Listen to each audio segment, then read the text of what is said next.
The City of Toronto activated its major snow event response plan yesterday. City Manager Paul Johnson is live this morning for the latest on the, I saw your news conference yesterday, Paul. You know, you're incredibly busy. So what is the latest on the snow cleanup in Toronto? Well, it's just that, Nick. We are in cleanup mode. We're still out plowing today. We started plowing yesterday about noon, started in Scarborough. They were actually getting some of the heaviest snow early in the day out across the entire city. We've done multiple passes on the major routes, expressways, arterials. We have moved into plowing on local roads now and doing the sidewalks, but it's going to take us some time. Your pictures tell the story. Some of our major roads, the plowing's working well. And in fact, we can even see some bare pavement at times, which is great. It shows the salting work that we did prior to the storm. But the local roads are a mess. The local roads do take us longer to get to because of our priority system. And the other piece that I know you've been mentioning through the morning, I appreciate it, is that we now have the bylaw in effect.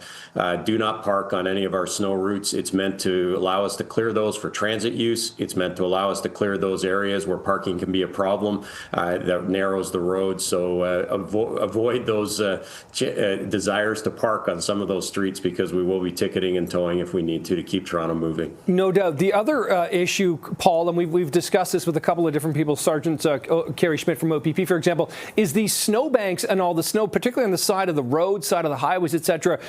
Where is all this snow going to go, and how soon can you get that snow out of the way as well?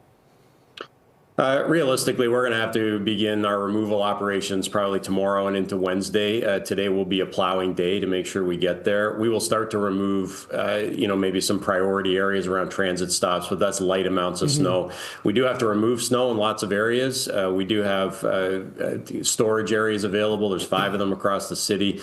We bought some new melters. We fixed some melters that weren't working last year. So we have melters which allow us to increase that capacity. So I think right now we're good, but the removal is going to start in the next couple of days. Today is going to be continuing to make sure we get that snow pushed to the side, get to those local streets, get to that bike infrastructure, the sidewalks as well. That's our priority for today.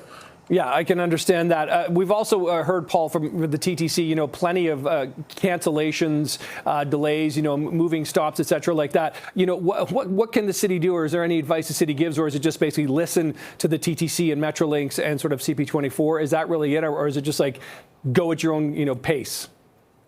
Well, transit is moving. Certainly listen to go on to the TTC to see what their known service outages are. We're working with the TTC. For instance, we know there's sections of the subway line where it comes outside that are shut down at the moment because of the amount of snow on the tracks.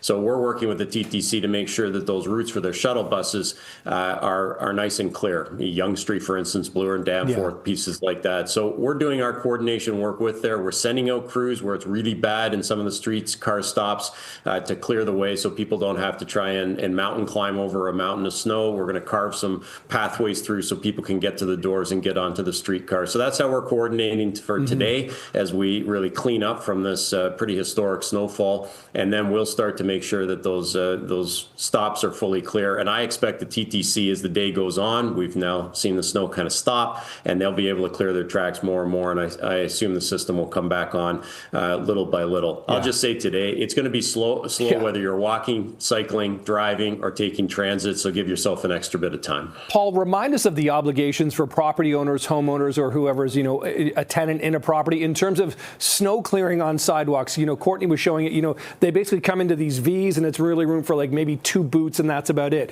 If you're pushing a stroller, if you're in a, mobility device, etc., that's a real problem. How soon does that need to be cleared? What are the potential fines? What do people need to do to help the rest of the community?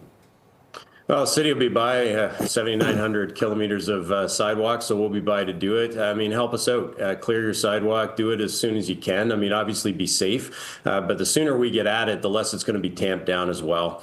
So for businesses and homeowners alike, the goal right now is let's try and get this city clear and moving. The only area of enforcement that we were really going to be strict on is that parking enforcement on snow routes, because that's about making sure those streets are clear. But today, just do what we can together in Toronto to clear those sidewalks, take care of each other. If you do see a neighbor that needs perhaps their walkway cleared, they may have mobility issues or whatever, help out where we can. That's the Toronto way. And then know the city is continuing to do everything we can to get our sidewalks clear, to get our roadways clear, and get us back on track. Yeah, and I think everyone's just relieved that we're not going to see the Army come in and to help clear all this snow. It'll be done by the city and by the residents. City Manager Paul Johnson, appreciate the time this morning. Thank you for this.